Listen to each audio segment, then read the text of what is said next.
Welcome to the Shooting Show, brought to you this week from the Shooting Show headquarters at Leamington Spa. This week we follow Irish Supremo Jason Doyle on Corvid control in Wicklow. Plus we bring you all the latest news from the shooting world.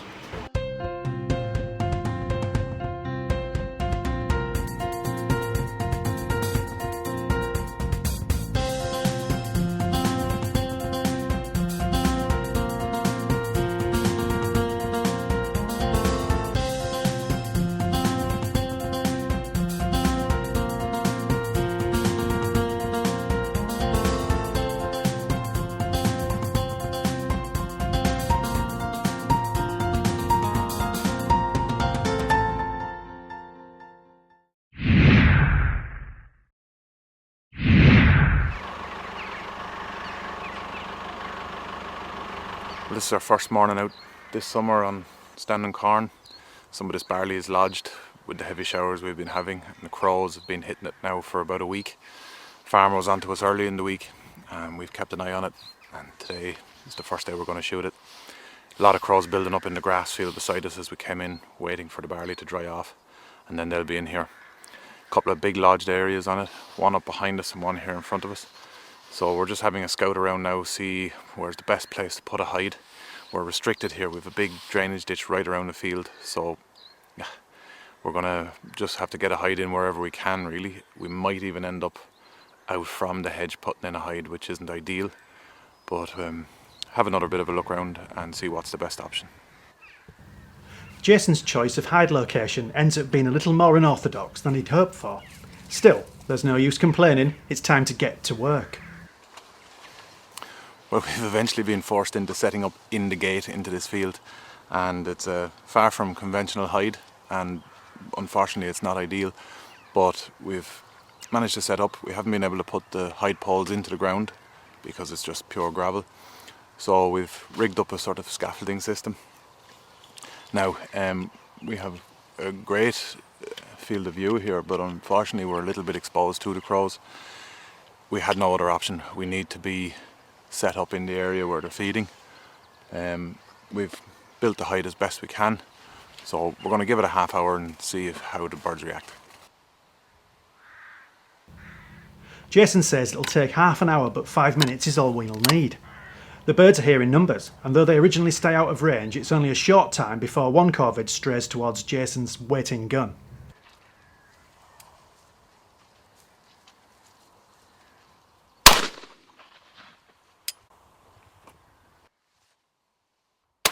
One by one, the crows start to come in. We find a moment in between shots to ask Jason about his kit. Today I'm back on the Ely Zenith copper shot, 30 gram 6s. I've used them before and was really impressed with them. So hopefully they perform well again today. And I'm back out with the Browning B725 32-inch sporter. Been using it a lot lately and really comfortable with it, so hopefully show some good shooting today. Back to the shooting, and Jason's making quick work of the incoming birds with some good hits from both barrels of his Browning, as well as a miss or two.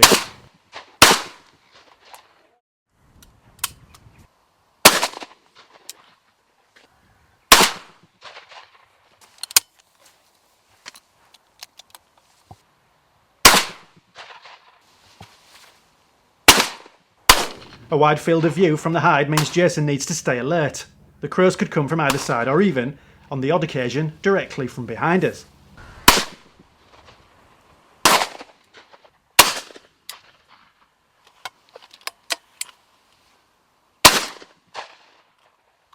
This is turning into quite a memorable day, as barely has Jason got time to reload when another pair of crows comes in.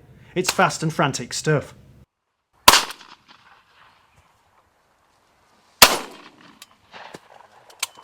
Where is Jeff Garrett when you need him? Our cameraman's words of encouragement have clearly spurred Jason on, as he picks out some fine shots to put another wave of crows on the ground. The bag is growing nicely, and every shot bird contributes to the overall goal of pest control.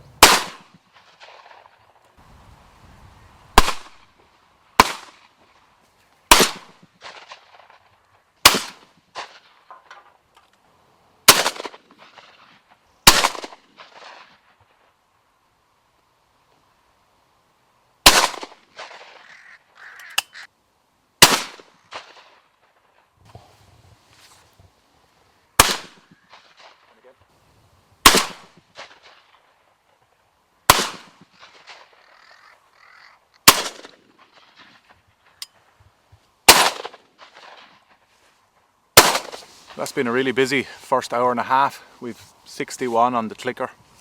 I've had a lot of misses, mostly with my second barrel. Been shooting a lot of clays lately, and I'm more used to swinging through on a faster target with the second barrel. So I'm just over leading the crows a little bit, but they're coming really well. We're quite exposed here, but anything that's coming down this hedge to our right is coming in real well. And had some nice kills, had some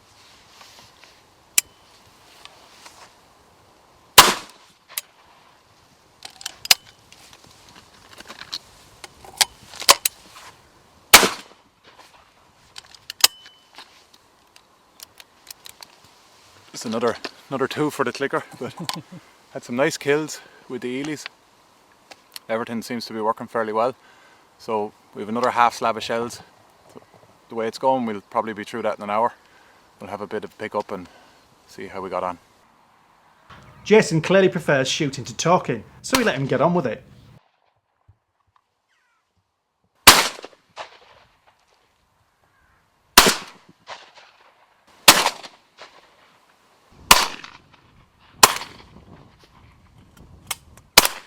The bag is still building, but the action isn't quite as fast-paced as that magical first hour.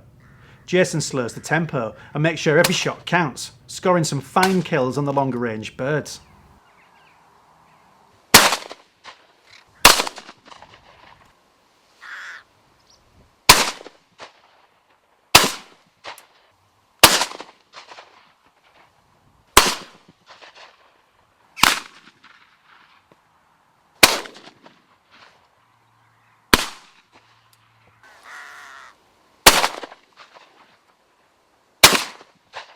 Another hour on and we're tantalisingly close to the 100 mark, but the birds have almost dried up now.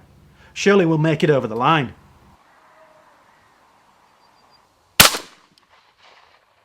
With a last minute flurry, Jason makes the century. Just. Well, it died off the last 5-10 minutes and it wasn't looking good for the 100. We had a really busy hour, but it's actually my first ever solo 100 on crows, so really chuffed with that. We're going to give it another hour here. The sun has really picked up now, we're starting to sweat and it's shining straight into the hide, which is lighting us up. Big flocks of crows feeding out behind us on other fields. As the fields have dried out, they've moved in to feed somewhere else.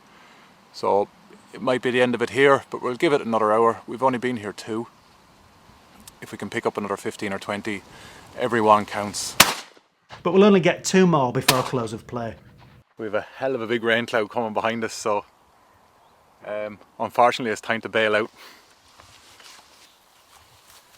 It had just died off really quick. It was like somebody just turned the switch off. It's often the way it happens with crows when they've been feeding really strong in an area like they were here. If you keep them out of it for a few hours, they just get clever and decide to go somewhere else.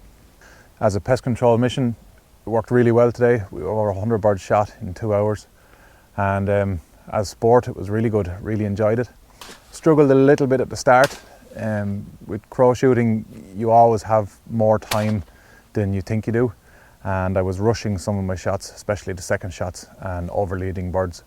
But settled down then and really happy with the way I shot. Browning worked well and very impressed with the Ely Zenith again, just getting some great kills even at long range.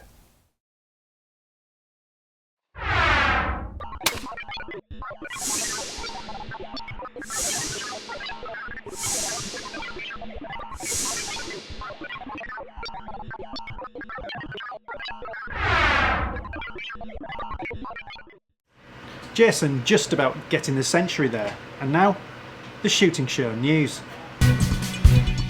This is the Shooting Show News. Snaring could be in the spotlight as the new government's tenure begins. The Labour Party has now committed itself to banning snares, meaning the fight to keep legal, safe and effective snaring could get a lot tougher. But snaring has its defenders too.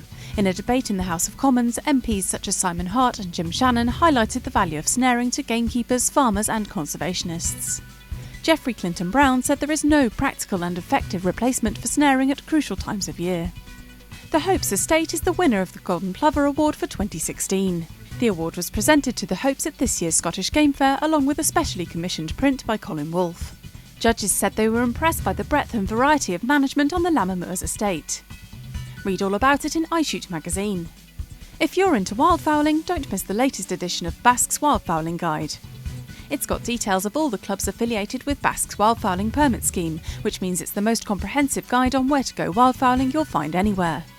This year the scheme is joined by Halton Wildfowlers and the Highbridge, Huntsville and Burnham Wildfowlers. Download it from the Basque website now. And finally, we'll see you this weekend at the Game Fair at Ragley Hall. With everything from clay shooting to gun dog displays, fishing to falconry, show jumping to ferreting, the Game Fair unites field sports lovers from all walks of life. And you'll be able to see your favourite shooting magazines there too. Find Sporting Rifle, Airgun Shooter and Clay Shooting on row E, stand 1163H. That was the Shooting Show News.